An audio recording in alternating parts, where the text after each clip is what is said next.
Olá, olá, 29 de março de 2021, confira os principais destaques desta segunda-feira. Católicos celebram Domingo de Ramos e organizam bênção no dia que completa um ano da primeira morte por Covid no estado. Cresce a preocupação com oxigênio e insumos para UTIs com o avanço da pandemia. Confira uma entrevista ao vivo com o presidente do Conselho Nacional de Secretários de Saúde, Carlos Lula. Bares e restaurantes voltam a funcionar nesta segunda e escolas particulares voltam a trabalhar no sistema híbrido. Tem ainda os gols da Copa do Nordeste e a expectativa para o jogo de hoje à noite do Sampaio Correia. Fique ligado na TV Difusora e tenha um bom dia, Maranhão.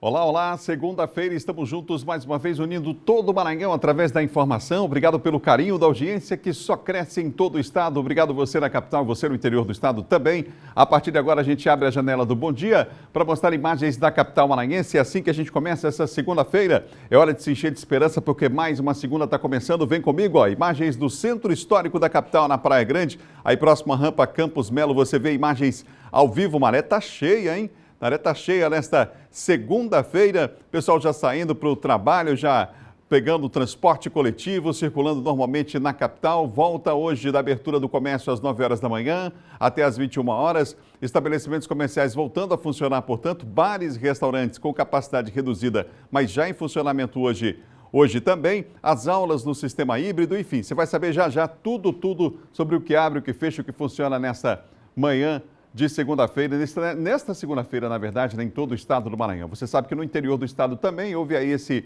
recesso sanitário, não feriado prolongado, mas a antecipação do feriado para o recesso para tentar diminuir o avanço da Covid-19. E daqui a pouquinho, no programa ao vivo, a gente vai conversar sobre os efeitos dessa medida, inclusive com o secretário de Saúde do estado, Carlos Lula. É já entrevista ao vivo, você confere na Rádio Difusora FM e também aqui no nosso Bom Dia. A partir de hoje, como eu falei, bares e restaurantes voltam a funcionar com capacidade reduzida, escolas já podem abrir no sistema híbrido. Além disso, novos programas sociais estão sendo criados para amenizar aí os impactos da pandemia nesse período. O projeto segue para a Assembleia Legislativa, projeto do governo do estado. A gente vai ver agora na reportagem. As novas medidas foram anunciadas por Flávio Dino em coletiva realizada na última sexta-feira. A partir de hoje, bares e restaurantes da capital estão autorizados a reabrir. As escolas particulares também poderão retomar o sistema híbrido de ensino, com aulas presenciais e online. Flávio Dino também anunciou novos auxílios emergenciais numa tentativa de conter os impactos econômicos provocados pela pandemia. Devem ser criados auxílios para micro e pequenos empreendedores, para a população de baixa renda com a concessão do Vale Gás, para guias e agências de turismo, promotores de evento e também para motoristas de aplicativos, taxistas e mototaxistas com o pagamento do Vale Combustível.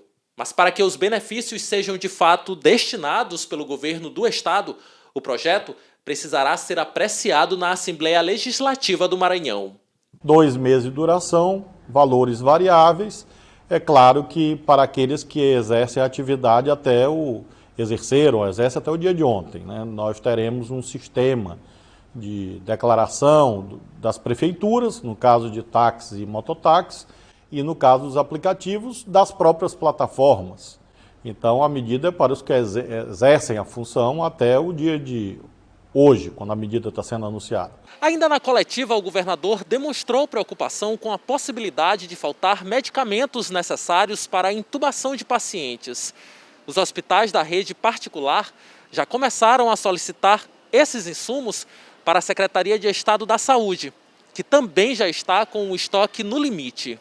Então é preciso lembrar que, além da ocupação hospitalar, nós temos também escassez de insumos no nosso estado, sob controle, porque aqui tem gestão séria.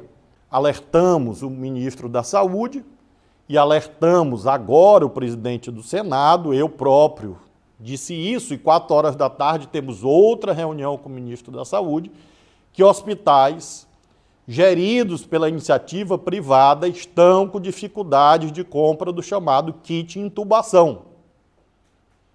Alguns estão nos pedindo emprestado. Pedindo emprestado, inclusive, né? Inclusive para o próprio Estado, né? A gente vai falar daqui a pouco quantos dias ainda esses kits os hospitais conseguem aí, não é? Se movimentar e conseguem funcionar com esses kits que estão aqui e a necessidade urgente da compra desses kits. Daqui a pouquinho, numa entrevista ao vivo com o secretário de Estado, Carlos Lula. Entrevista exclusiva que você confere daqui a pouco no Bom Dia, hein? Vamos acompanhar agora os números da Covid em todo o estado. O boletim mais recente divulgado pela Secretaria de Estado é esse aqui, ó. Total de 239.953 casos. Estamos caminhando para 240 mil casos aqui no Maranhão. E aí nós temos casos ativos quase 15 mil, 14.943. O número de óbitos subiu para 5.949. Os recuperados, 219.061. E os novos casos, 179 em São Luís, 5 em Imperatriz e 53 nas demais regiões. Portanto, esse é o último boletim divulgado pela Secretaria de Estado da Saúde em relação aos casos do boletim epidemiológico que você confere aqui na tela. Agora vamos ver a vacinação. Você sabe que há aí um número considerável ainda de municípios que não alcançaram aquela meta ali dos 70% da vacina recebida, aplicada. A gente vai falar sobre esse assunto daqui a pouco também nessa entrevista. Olha só, 439.670 número de vacinas aplicadas no estado. Na capital, 103.998 vacinas aplicadas em São Luís do Maranhão. Esses números são da Secretaria de Estado da Saúde e da Secretaria Municipal também. E por falar em vacinação, a Prefeitura da capital confirmou para amanhã a vacinação de idosos de 70 anos e abriu cadastro para novos idosos para que sejam aí cadastrados. Quem tem os detalhes vai saber quem tem direito, por exemplo, a se cadastrar. É o Eduardo Bueno que está com a gente ao vivo aqui no Bom Dia Maranhão. Olá, Bueno, bom dia. Oi, Adalberto, um ótimo dia para você, bom dia para todo mundo que nos acompanha. Os idosos que têm 65 anos, a partir de 65 anos, já podem se cadastrar no site da Prefeitura para receber o imunizante. O site é o saoluis.ma.gov.br. Hoje o Centro Municipal de Vacinação vai funcionar, o Centro Municipal que fica lá no bairro do Coafuma, vai funcionar apenas para este serviço. Para quem não tem internet, se dirigir até o local para fazer o cadastro. Já a partir de amanhã começa então a vacinação para quem tem acima de 70 anos de idade. Pela manhã vão ser os nascidos em janeiro, fevereiro e março. À tarde, os nascidos em abril, maio e junho. Na terça-feira, continua o calendário para quem tem 70 anos. Então, para quem nasceu em junho, julho e agosto, pela manhã. Depois, setembro, outubro, novembro e dezembro, pela tarde. Eu volto ao estúdio com você, Adalberto Melo. Obrigado, Bueno, pelas informações. Portanto, é preciso ficar atento ao calendário de vacinação.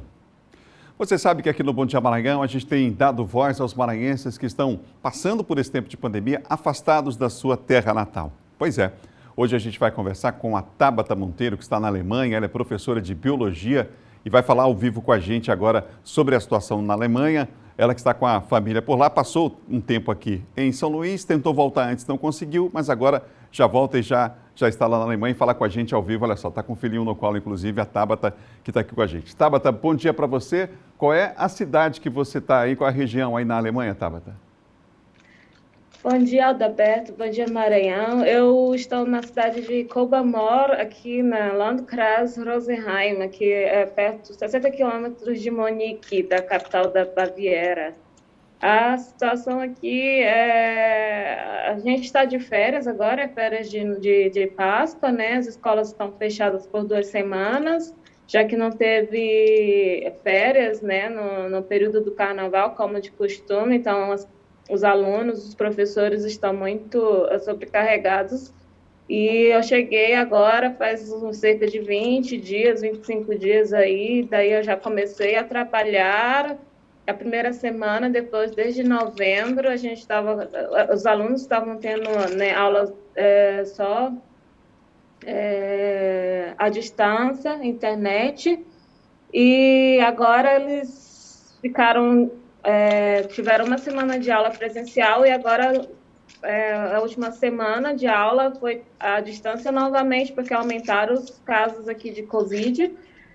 E daí, né, eles fecharam aqui as escolas, mas a gente agora está de férias e aqui lojas, elas só estão abertas que nem consultório médico, assim, você precisa ligar, marcar uma consulta, né? Uma consulta não, marcar como é que se diz?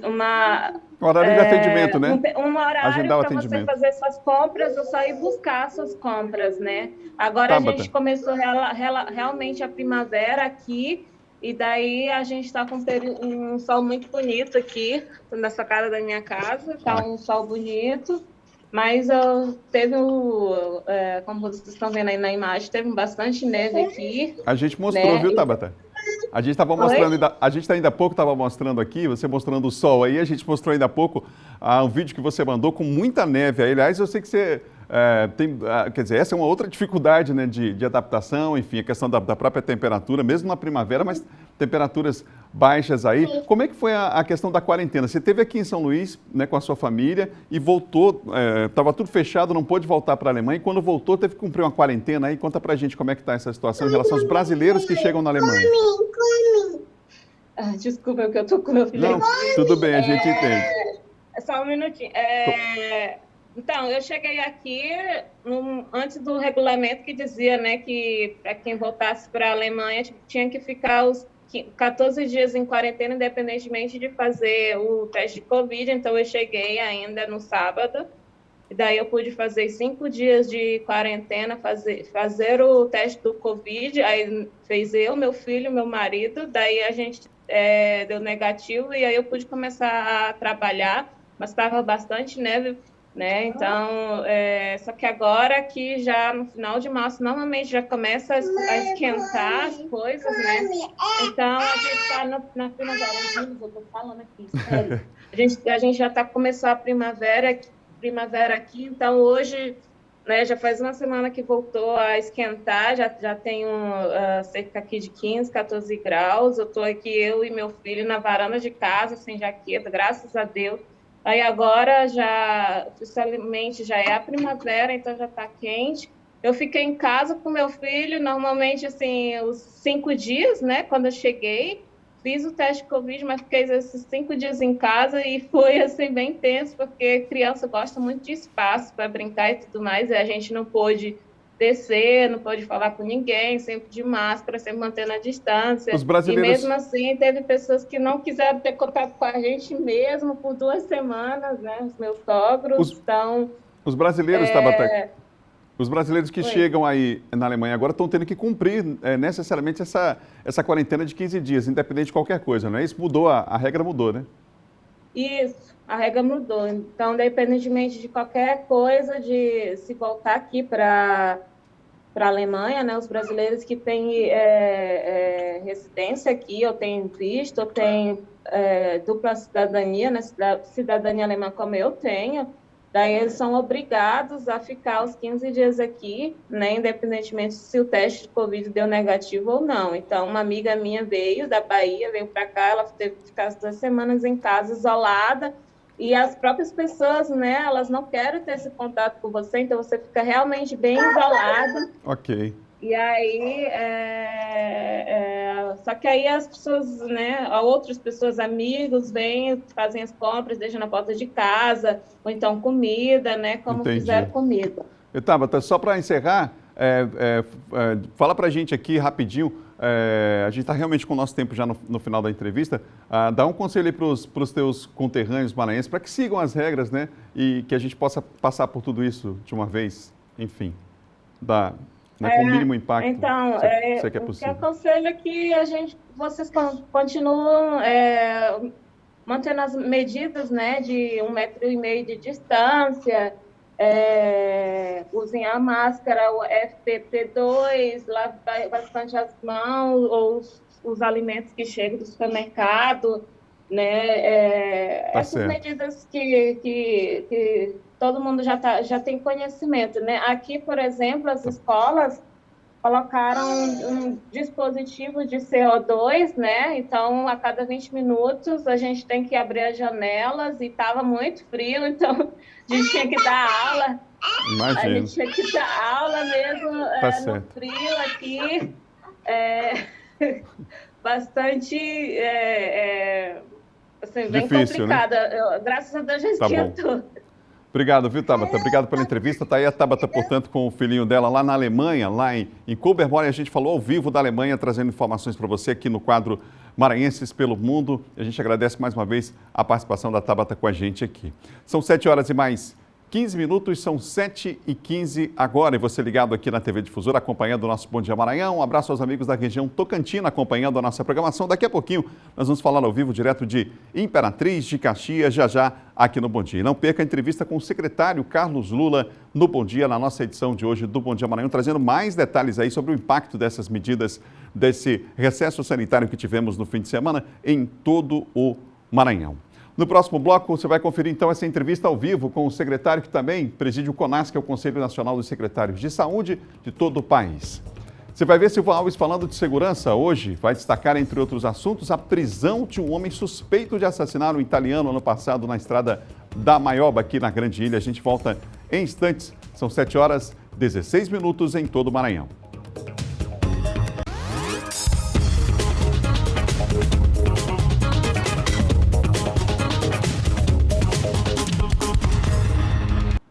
São 7 horas 19 minutos, 7h19, você ligado aqui no Bom Dia Maranhão nessa manhã de segunda-feira. A gente vai para a Imperatriz agora com Geisel Nascimento. Geisel, a Imperatriz na Justiça garantiram aquele direito, né, do comércio estar fechado, enfim. Você que circulou pela cidade aí nesses 3 dias, como é que foi a movimentação? Realmente foi cumprida a medida? Bom dia, Adalberto. Sim, a medida foi cumprida. Houve até uma fiscalização nas ruas da cidade, no centro comercial, em pontos estratégicos daqui de Imperatriz, justamente para ver se estava tudo ok. Uma equipe da prefeitura, com outros órgãos, estiveram visitando justamente esse comércio, né, pontos estratégicos da cidade, para saber se estava tudo dentro do que estava decretado, né, no decreto municipal e também do que estava acontecendo nesse fim de semana. No momento, tudo ok, viu, Adalberto? Foi seguido aí. Ok, Gisele, vamos então aos destaques de hoje? Sim. A gente começa destacando um homicídio que aconteceu na madrugada de sábado. A vítima foi identificada como Juliano Ferreira da Rocha, de 26 anos. Juliano estava com seu carro em uma caminhonete SW4 quando foi atingido por vários tiros. O carro estava em movimento, o que ocasionou a perda do controle, provocando uma série de acidentes. No local, segundo as informações, estava com ele uma outra vítima, uma mulher que foi levada ao hospital. Essa informação não foi confirmada ainda pela polícia. Juliano trabalhava numa barbearia nas proximidades da Caixa Econômica da Leôncio Pires, no bairro do Bacuri. A polícia está investigando o caso. Agora vamos falar de uma notícia boa. Um jovem jogador maranhense, conhecido por Manu, de apenas 14 anos de idade, assinará seu primeiro contrato de formação com o Clube de Futebol Flamengo. Manu nasceu em Rosário, aqui no Maranhão, e desde 2017 passou pelos times Barcelona e Benfica, mas não pôde ser registrado em nenhum dos clubes, pois, de acordo com a FIFA, o menor de idade não pode deixar o país por motivos futebolísticos. Então, a partir dos 16 anos, Manu poderia assinar um contrato profissional com o time do Flamengo. Enquanto isso, ele vai participar do time Sub-15 do Flamengo e em abril, quando completar 15 anos de idade, vai aí assinar esse contrato. E segue o cronograma de vacinação para os idosos de 74 anos ou mais. Atenção para o horário, das 9 da manhã até as 5 horas da tarde, na Escola Municipal Maria Francisca Pereira da Silva, na Avenida Industrial, ao lado do cemitério Campo da Saudade. E para a segunda dose da Coronavac, será das 2 da tarde às 5 horas da tarde. Então faça o seu pré-cadastro e evite filas. www.imperatriz.ma.gov BR/vacina. Fique atento enquanto aos horários e ao local dessa vacinação. Esses foram os destaques de hoje, dessa segunda-feira, desejando uma ótima semana para todos. Volto ao estúdio com você, Adalberto. Obrigado, Geisel. São 7 horas 22 minutos, 7h22, você ligado no Bom Dia Maranhão. Vamos juntos até as 8 horas da manhã, quando chega o primeiro impacto. Agora é hora de falar de segurança com Silvio Alves.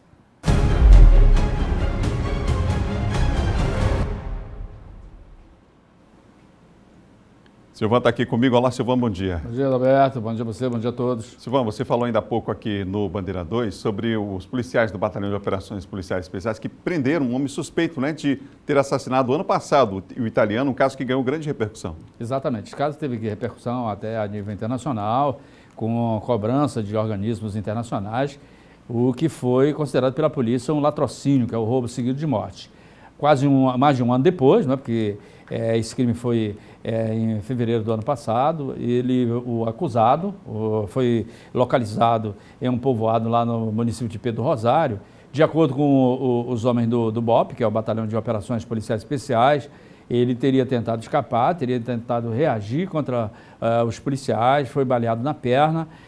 Depois foi preso, medicado e transferido para cá no helicóptero do CTA. Hoje ele deve ser interrogado no departamento, na Superintendência de Homicídio e Proteção à Pessoa, que é o órgão responsável da Polícia Civil que comandou essas investigações.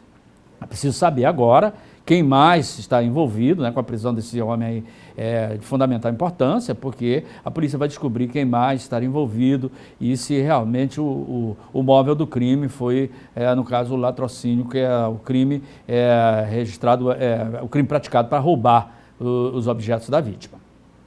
Ô Silvan, um sargento da Polícia Militar aqui do estado, Marcelo Freire de Carvalho, conhecido na corporação, ele foi morto com um tiro do pescoço nesse sábado. Onde que aconteceu? Esse crime aconteceu lá no povoado Gameleira, que é um povoado na zona rural do município de Bacabeira. Pelas informações, o M. Freire, como ele era conhecido na tropa, ele tinha uma propriedade particular e, como sempre fazia, nos finais de semana ele estava lá. No momento em que ele estava com a esposa, num churrasquinho lá no povoado, chegaram dois indivíduos numa moto, anunciaram o assalto. Um dos indivíduos se dirigiu ao policial que estava sentado, pediu a ele um cordão de ouro que ele tinha no pescoço e já foi dizendo que ele era policial, e não deu tempo nem que o policial esboçasse a reação. Ele que estava armado com uma pistola, estava na cintura. O indivíduo atirou, atingiu o sargento à altura do pescoço e logo em seguida eles fugiram levando a arma. A polícia suspeita que a questão do assalto no churrasquinho foi só um pano de fundo para poder atacar o policial militar, que automaticamente, possivelmente, eles sabiam que era um policial militar. Ninguém foi preso, os policiais do 27º, mais o delegado Edinaldo Santos, que é o delegado lá de Bacabeira, estão trabalhando, imbuídos com o objetivo de tentar localizar e prender esses assaltantes. Obrigado, Silvan. Até amanhã. Okay? Bom dia, Roberto. Até amanhã. Silvan Alves apresenta o Bandeira 2 de segunda a sexta, cedinho, 6 da manhã, aqui na TV Difusora. São 7h25 e eu pergunto para você, será que vai chover? Em Imperatriz, hoje, sol e aumento de nuvens pela manhã, pancadas de chuva à tarde e à noite, o tempo fica aberto. Agora, imagens ao vivo do centro de Imperatriz, você vê aí algumas nuvens de chuva, 22 de mínima, 33 de máxima na segunda maior cidade do estado nessa manhã. Está começando o dia Imperatriz, um abraço aos amigos de toda a região tocantina, acompanhando aqui a programação da TV Difusora. Na capital maranhense, como é que vai ser? Tivemos chuva já na madrugada de hoje, né? Ontem à noite choveu, hoje de madrugada também, São Luís com sol e aumento de nuvens pela manhã, pancadas de chuva à tarde e à noite, essa é a previsão. A mínima hoje 23 e a máxima 31 graus, a gente tem imagens nesse momento ao vivo do tempo aqui na capital do estado do Maranhão. Que região é essa aí, Drelly? Onde a gente está mostrando? A gente está aqui o sol está fortíssimo nessa manhã. Estamos aí na região do Vinhais, portanto, nesse momento, mostramos imagens ao vivo aqui no Bom Dia para você. Agora, Açailândia, outra importante região aqui do estado, a gente tem imagens ao vivo de Açailândia. Olha só, o sol já está brilhando lá, não tem chuva, só um aumento de nuvens pela manhã, pancadas de chuva à tarde e à noite o tempo fica aberto. Mínima de 24 e a máxima é de 34 graus em Açailândia. Agora a gente confere o tempo em mais 3 cidades aqui do Bom Dia, começando pela cidade de Caxias, na região dos Cocais. Um abraço a todos aí em Caxias acompanhando a nossa programação. Sol com algumas nuvens, chove rápido, hein? Durante o dia e também à noite. A mínima é de 22 e a máxima continua lá em cima, 32 graus. Na Baixada Maranhense, São Bento com sol e aumento de nuvens de manhã, pancadas de chuva à tarde e à noite. Olha a mínima em São Bento, 24. A máxima, 32 graus na cidade de São Bento. Agora, Codó, por lá sol com algumas nuvens, chove rápido durante o dia e também à noite. Mínima em Codó, 22, a máxima elevada, como em todo o Maranhão, naquela sensação de abafado, 33 graus, a parceria com o Laboratório de Meteorologia da Universidade Estadual do Maranhão. Confira agora o nosso giro de notícias. A interrupção no fornecimento de energia elétrica, água, gás e tratamento de esgoto por falta de pagamento continua suspensa no Maranhão. O alerta é do Instituto de Proteção e Defesa do Cidadão e Consumidor do Maranhão. A lei determina que, enquanto durar o plano de contingência do coronavírus no estado, não podem ser realizados cortes nesses serviços essenciais. Por isso, se o consumidor tiver esse direito violado, deve procurar o Procon Maranhão.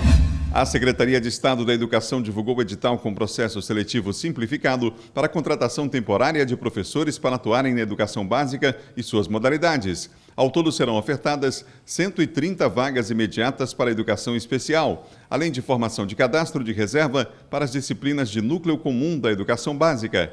As inscrições poderão ser realizadas a partir de meia-noite do dia 1º de abril até 23 horas e 59 minutos do dia 9 de abril, exclusivamente pela internet, no link que será disponibilizado no site da SEDUC.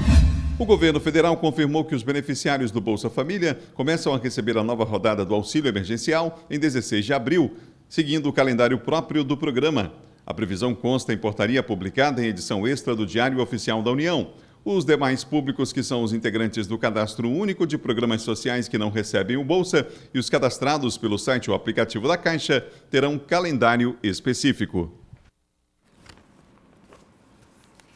São 7 horas e mais 28 minutos, 7h28, você ligado aqui na TV Difusora. Agora você confere aqui uma entrevista ao vivo com o secretário de Estado da Saúde, Carlos Lula. Quero lembrar que essa entrevista é ao vivo aqui na TV Difusora para todo o estado e também na Rádio Difusora FM. O secretário Carlos Lula está comigo, que preside também o CONAS, que é o Conselho Nacional dos Secretários de Saúde do país. Secretário, bom dia. Bom dia. Secretário, tivemos um fim de semana aí de um feriado antecipado, na verdade, um recesso sanitário. Mas 3 dias, não foi pouco, não? Na verdade, a gente tem tentado sempre seguir o caminho do meio. A gente tem olhado isso dia a dia. Os números de ontem eles já apontam uma melhora considerável em relação aos pacientes que têm procurado nossas unidades. Quer dizer que nossas emergências, nossas portas de entrada, elas têm diminuído o fluxo de pessoas. Isso talvez signifique uma melhora. A gente vai olhar o que vai acontecer no quadro dessa semana e, se for o caso, a gente volta atrás. Não tem nenhum problema. A gente tem tomado essas medidas com enorme precaução para não gerar nem problema do ponto de vista social e também não gerar problema do ponto de vista sanitário.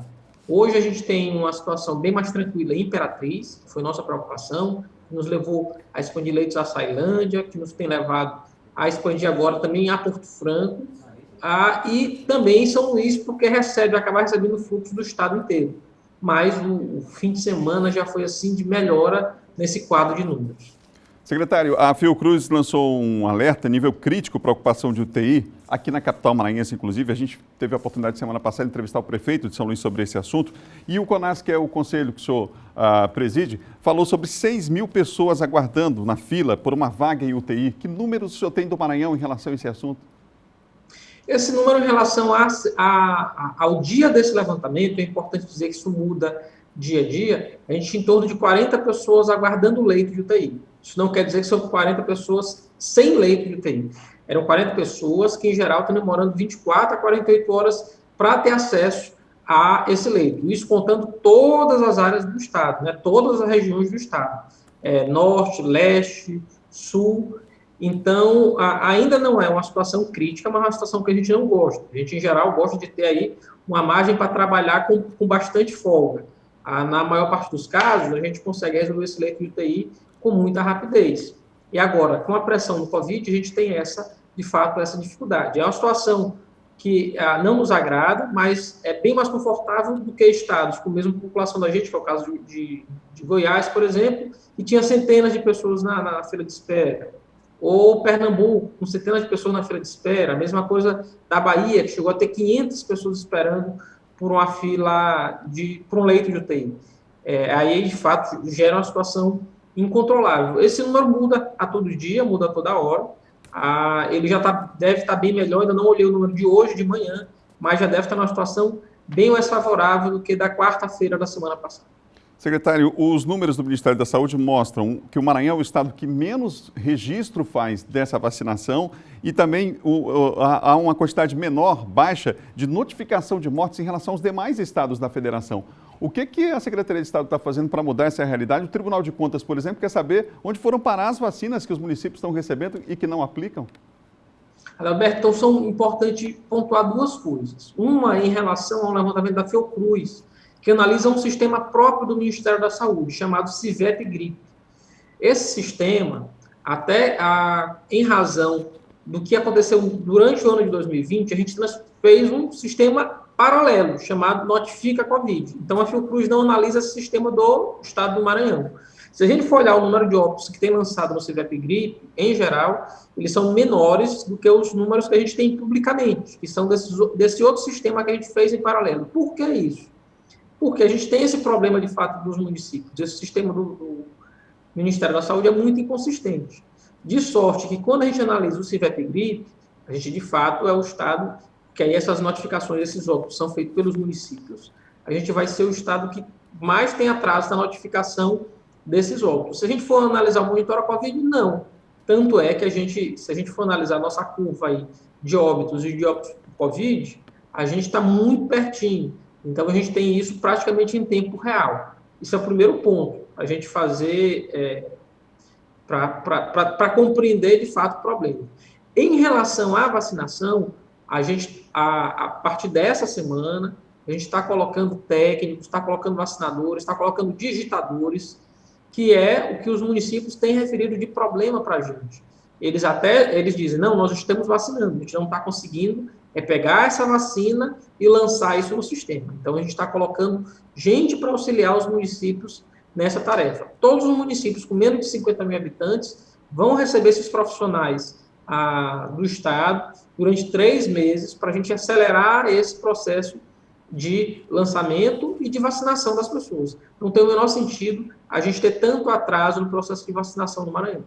Na última sexta-feira, o governador chegou a anunciar 146 dos 217 municípios com a vacina aplicada, aplicando 70% do que recebeu, né? Secretário, há uma preocupação nacional em relação à falta de oxigênio, de insumos. A rede privada já está, inclusive, pedindo para a rede pública o auxílio nessa direção. Que dados o senhor tem sobre o assunto? A situação pode chegar a ficar crítica daqui a quanto tempo? Em uma semana, se não recebermos, por exemplo, esses kits?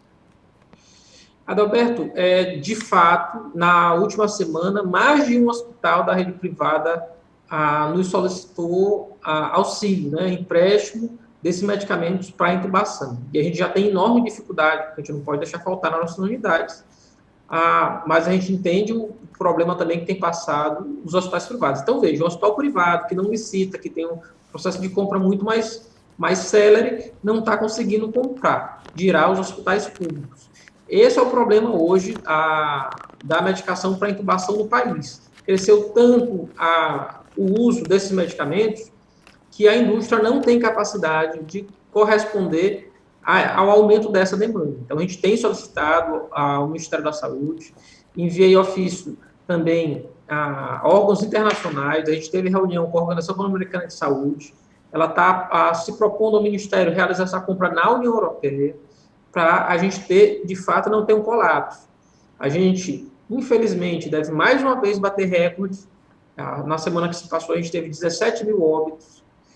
Essa semana, a gente deve ter um número, se não maior, pelo menos muito parecido de óbitos, infelizmente, e nada aponta que abril ainda vai melhorar. A gente deve melhorar a partir de maio, então a gente ainda vai ter um abril com muita dificuldade. A gente tem risco seríssimo de, nas próximas semanas, o Brasil ter um colapso do sistema de saúde, não por falta de leito, não por falta de UTI, mas por falta de oxigênio e por falta de medicação para intubação. A gente corre, sim, esse sério risco, infelizmente. O Maranhão está incluído aí nesse cenário crítico. Adalberto, por incrível que pareça, a gente não é o estado mais rico, mas talvez seja um estado que tomou mais precauções. Em relação ao oxigênio, a gente não corre esse risco. Tá? O estado ele se resguardou de todas as maneiras, inclusive a gente agora vai encontrar um meio para ajudar os municípios, porque, de fato, o problema do oxigênio vai chegar primeiro nos municípios de pequeno porte, como já tem acontecido em alguns, e o Estado tem ajudado no transporte de pacientes, na remoção de pacientes. E em relação ao kit de intubação, a gente sempre toma precaução. Eu já vinha fazendo compras desde o final de dezembro, início de janeiro, prevendo o problema que a gente ia ter quando chegasse a esse ponto crítico. Então, a gente tem estoque aí para pelo menos 20 dias. Ainda assim, é o que a gente chama de estoque crítico.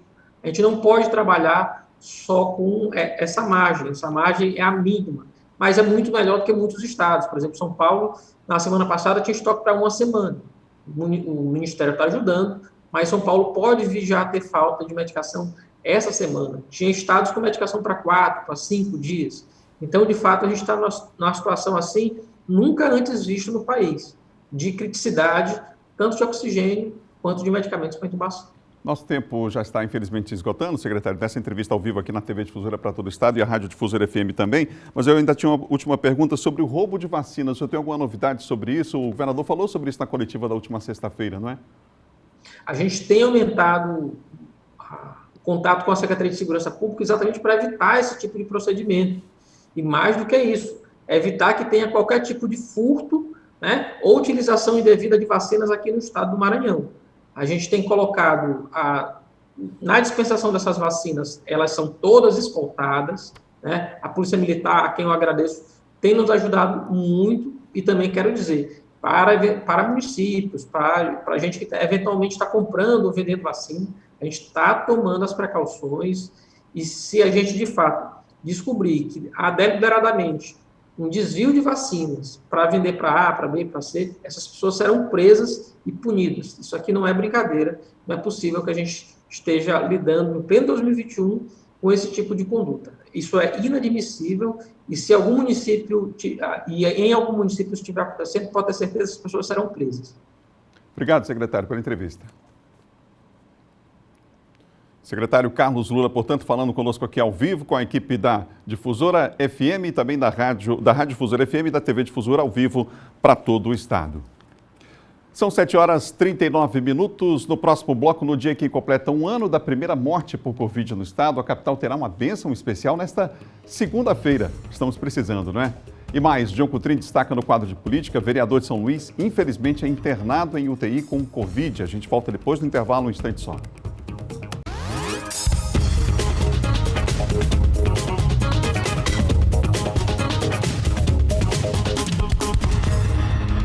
São 7h42, 7h42. Vamos agora às informações da região dos Cocais. Vamos para Caxias com a Raquel Souza. Bom dia, Raquel.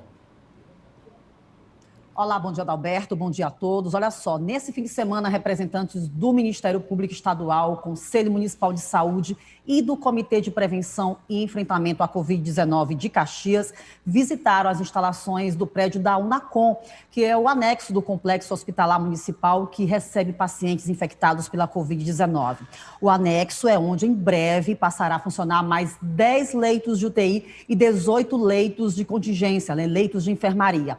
A expansão desses leitos é fruto de uma parceria entre o governo do estado do Maranhão e a Prefeitura de Caxias. Com a vistoria, a coordenação de planejamento da Secretaria de Saúde do município acredita, que em poucos dias todas as salas devem estar ocupadas e no começo de abril a unidade já esteja funcionando de acordo com o cronograma. E a direção do Hospital Municipal informou que a unidade estará funcionando diariamente, está funcionando diariamente dentro do limite da capacidade, o que sobrecarga os profissionais de saúde. Em relação aos casos de Covid-19 em Caxias, o que chama a atenção é o número de mortes. Olha só, até a última quinta-feira eram 179 mortes. Tá aí. Agora, de acordo com o último boletim epidemiológico, já somam 193 casos, Adalberto. Infelizmente, é esse o número, em Caxias e que gera preocupação. Voltamos com você. Obrigado, Raquel. São 7h44. Você ligado no Bom Dia Maranhão, em todo o estado, ao vivo para todo o Maranhão, aqui com muita informação. Vamos juntos aqui na TV Difusora. Agora, falando de política.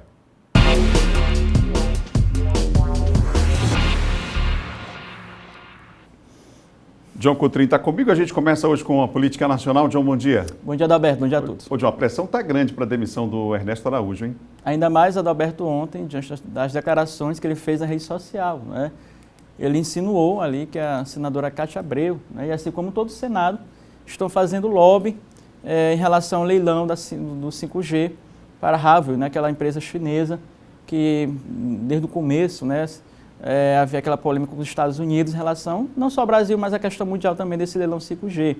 E, claro, isso provocou ainda mais uma crise relacionada ao nome do chanceler. Ele que é o ministro das Relações Exteriores e deve deixar o cargo do Alberto, acho que aí nessa semana, por conta dessas crises diplomáticas. A imagem dele, a condução dele tem prejudicado a imagem do Brasil afora. E o Ernesto já foi pedido pelo próprio Senado, pela própria Câmara, os dois presidentes dos dois poderes, para que ele deixe o cargo e seja afastado. Para você ter uma ideia, 300 diplomatas, né, assinaram uma carta pedindo a exoneração de Ernesto Araújo. Ou seja, o Congresso, o Centrão pressionando também a saída de Ernesto Araújo, e agora o Senado também, na pessoa do próprio presidente, que ontem repudiou as declarações do Ernesto Araújo, e que agora diz o seguinte: se não demitir, eles vão paralisar, né, até aquelas sabatinas que fazem com diplomatas, embaixadores lá, vai ser também suspensa. E isso, claro, uma forma de pressionar o Ernesto a sair do cargo. E sabe, desde o começo, né, pela posição ideológica do próprio Ernesto Araújo, e isso tem prejudicado as relações do Brasil com os países. A própria China é um exemplo disso, a gente lembra, né? A China, por exemplo, só cedeu, né, a questão do IFA para a fabricação de vacina depois que houve uma conversa, né, outros atores, outros políticos entraram em conversação, já que tinha sido bastante, digamos assim, atacada pelo próprio Ernesto Araújo e próprio, aliás, o presidente Jair Bolsonaro, principalmente na relação do leilão do 5G. Ô, John, a gente tem uma notícia aqui lamentável: um vereador de São Luís está internado na UTI com Covid, John. Uma notícia, infelizmente, Adalberto, o vereador João Batista Matos, né, vereador de São Luís, ele está internado há bastante tempo, né, já inclusive no hospital aqui da capital, quase 30 dias, mas desde quinta, sexta-feira, o quadro dele piorou. Agravou. Né? Agravou, e ele teve que se submeter, os médicos acharam melhor, né, ele se submeteu a um outro procedimento.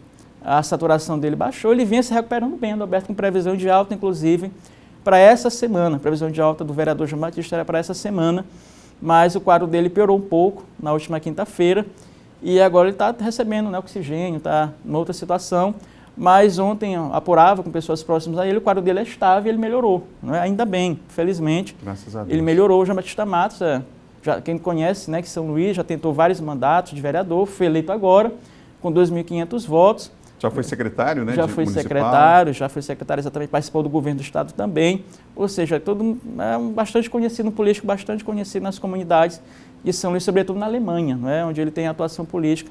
E ele tem 46 anos, Adalberto, bem jovem, não é? Um político bem jovem, que com certeza vai sair dessa, vai se recuperar. Ele que se curou recentemente de um câncer, né? Teve um câncer, foi curado recentemente, e agora enfrenta mais essa batalha que com certeza, sem dúvida, ele terá a vitória, né? Então, vamos aguardar aí. Vamos sim, ficar na torcida. Na torcida, qual será o próximo boletim médico divulgado pela família. Obrigado, viu, John? Até amanhã.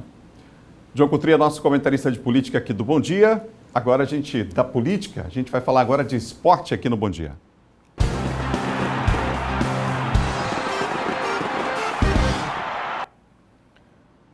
Olha, o Bahia aplicou ontem a maior goleada da Copa do Nordeste esse ano, hein? O time venceu o Altos do Piauí por 5-0, com 4 gols do artilheiro Gilberto. Aos 4 minutos, Gilberto foi derrubado pelo goleiro do Altos e o juiz deu pênalti. Ele mesmo bateu e fez Bahia 1-0. 3 minutos depois, ele recebeu um passe livre e mandou para o fundo das redes. O terceiro gol surgiu uma jogada de velocidade, Rossi cruzou e Rodriguinho aproveitou para marcar o terceiro. Ainda nos acréscimos do primeiro tempo, Gilberto foi desequilibrado na área e foi marcado pênalti. O artilheiro bateu forte para fazer 4-0. No segundo tempo, o Bahia, com um homem a mais, continuou superior e nesse passe preciso de Rossi, Gilberto marcou outra vez. Final, Bahia 5, Altos 0. 3 passes do Rossi, que jogou muito, hein? No sábado, 2 jogos abriram a 6ª rodada da Copa. O Confiança, jogando em Sergipe, ficou no 0-0 com vitória da Bahia, que ainda teve um jogador expulso. Já em Teresina, com a arbitragem maranhense, o 4 de julho perdeu para o Fortaleza. E foi o time cearense que abriu o marcador com essa jogada pela esquerda que Ederson tocou de cabeça. O Fortaleza fez o segundo gol com Coutinho, que recebeu livre para marcar. Ainda no primeiro tempo, o 4 de julho diminuiu com Índio Potiguar, que ficou sentindo depois de se chocar com a trave e empurrar a bola para o fundo da rede. Final, Fortaleza 2, 4 de julho 1. E o representante maranhense da Copa, o Sampaio Corrêa, entra em campo hoje. Se vencer, pode voltar a ficar entre os 4 melhores do Grupo A. A última vez que esteve em campo, a Bolívia Querida conseguiu sua primeira vitória na competição. Fora de casa, o time venceu o Altos do Piauí. Os jogadores sabem que a partida de hoje contra o Salgueiro é de vida ou morte para o time na competição. Para esse jogo, o técnico Rafael Guanais pode contar com a volta de Pimentinha, já recuperado de lesão. Agora tá zerada a lesão, graças a Deus. Fiz uma transição boa também, finalizando. E agora é treinar com grupo. Treinar com grupo, pensando no jogo de segunda-feira, que é um jogo importante. Um jogo de vida ou morte pra gente. A gente sabe que a equipe do Salgueiro é uma equipe forte também, mas o professor vai passar tudo pra gente na semana ainda pra gente poder fazer os 3 pontos em casa e dar continuidade na Copa do Nordeste. O treinador comenta o atual momento da equipe boliviana, que já conta com cerca de 30 jogadores no elenco. Com quase 30, próximo de 30 jogadores, 27 já foram utilizados dentro do Campeonato Maranhense e Copa do Nordeste também. Então não só uma questão de rotatividade de elenco e de se oportunizar, mas também em relação a merecimento e estrategicamente aquilo que cada circunstância ou cada jogo acaba pedindo também daquilo que a gente tem como construção e como plano para cada jogo. A partida de hoje acontece no Estádio Castelão, 7h30 da noite. Vamos em frente, são 7 horas e mais 51 minutos. Mudando de assunto, faz um ano que foi registrada a primeira morte por Covid-19 aqui no Maranhão. Para marcar a data, uma paróquia da capital organizou uma bênção especial que vai utilizar, inclusive, uma aeronave nessa segunda-feira. Quem tem os detalhes para nós é o Eduardo Ericeira, que está aqui comigo ao vivo. Eduardo. Pois é, Adalberto, muito bom dia a você, bom dia a todos que acompanham o Bom Dia Maranhão, uma ótima semana a todos. A gente vai conversar sobre essa ação com o padre Hernani Pereira, que é pároco aqui da Igreja Maximiliano Kolbe, que vai falar como é que vai acontecer. Padre, muito bom dia ao senhor. Então, a imagem do Santíssimo, que o senhor vai sobrevoar aí por hospitais e cemitérios aqui da capital, não é isso? Muito bom dia ao senhor. Bom dia a você, bom dia a todos. Muito obrigado pela oportunidade. Hoje nós estamos recordando a primeira morte por coronavírus no estado do Maranhão. Então, nada mais justo do que orar por todos esses que morreram, pelas famílias enlutadas, e nós vamos sobrevoar com aquele que é a razão da nossa vida, aquele que nos dá força, nos dá coragem para enfrentar este inimigo invisível que é o vírus.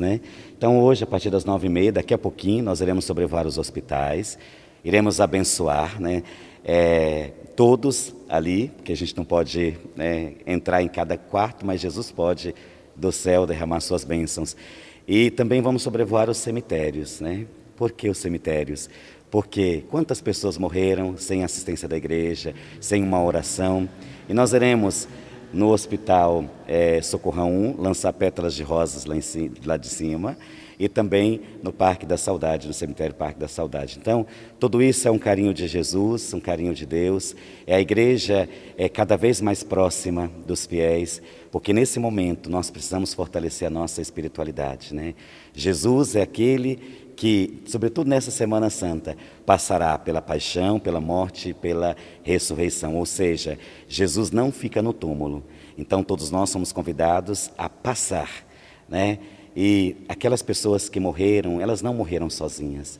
Tenho certeza que Jesus, que Nossa Senhora seguraram nas mãos delas e disseram: vem comigo, vem para o lugar onde eu preparei com tanto amor e carinho para vocês. E é um período simbólico, não é isso, padre? A gente está na Semana Santa, não é isso?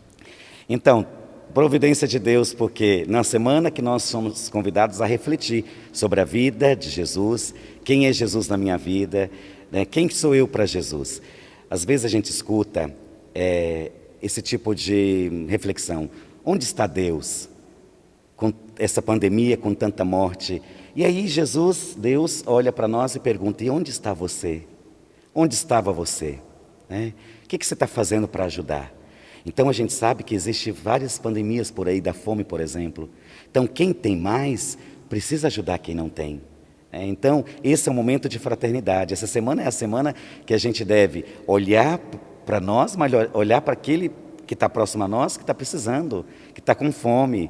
Então não adianta só a gente exigir que a vacina chegue, mas a vacina ainda não chegou para todos, mas tem gente com fome, tem gente precisando de uma palavra amiga, de um consolo. Então, o que nós podemos fazer para consolar e para ajudar? A caridade, ela é concreta. Jesus, primeiro ele mandava sentar todo mundo e dava de comer, para depois ele falar do reino. Então, o que nós somos convidados hoje, meu irmão, minha irmã, é também ajudar as pessoas a viver com dignidade, tendo o necessário para viver. Padre Hernani Pereira, muito obrigado.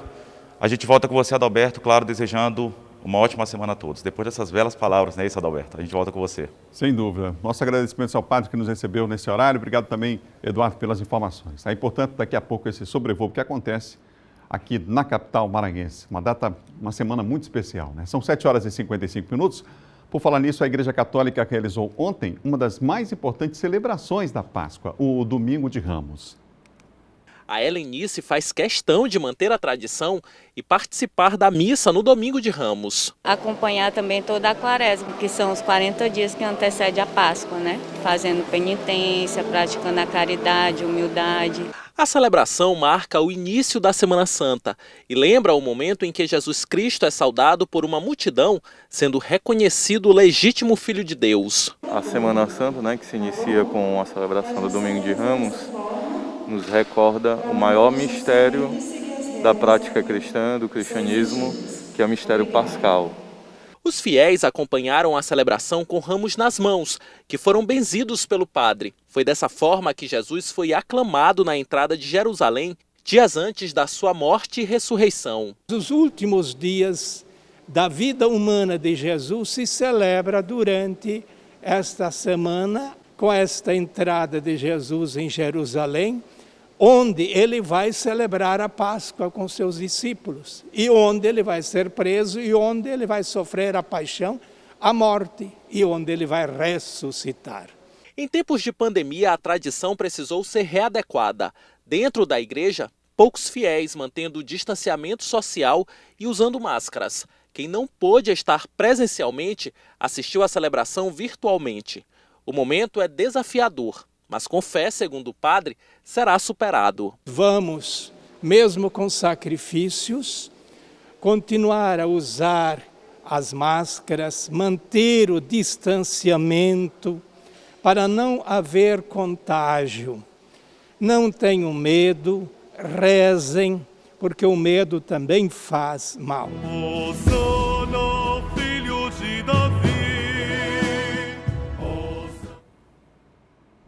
Bom Dia Maranhão termina agora. A gente encerra com imagens ao vivo da paróquia de Maximiliano Kolbe, no bairro do Vinhais, aqui na capital. É com essas imagens que a gente se despede hoje. Outras notícias você confere no nosso portal M10. Amanhã a gente se encontra às 7 horas da manhã, depois do Bandeiradores. Com imagens ao vivo a gente se despede. Daqui a pouco, lembrando, haverá um sobrevoo na cidade, abençoando aí as pessoas e lembrando também, né, uma lembrança pelo primeiro ano em que foi registrada a primeira morte de Covid-19 aqui do Maranhão. Que possamos seguir com fé, com esperança em dias melhores. Uma boa semana para você, para sua família. Até amanhã.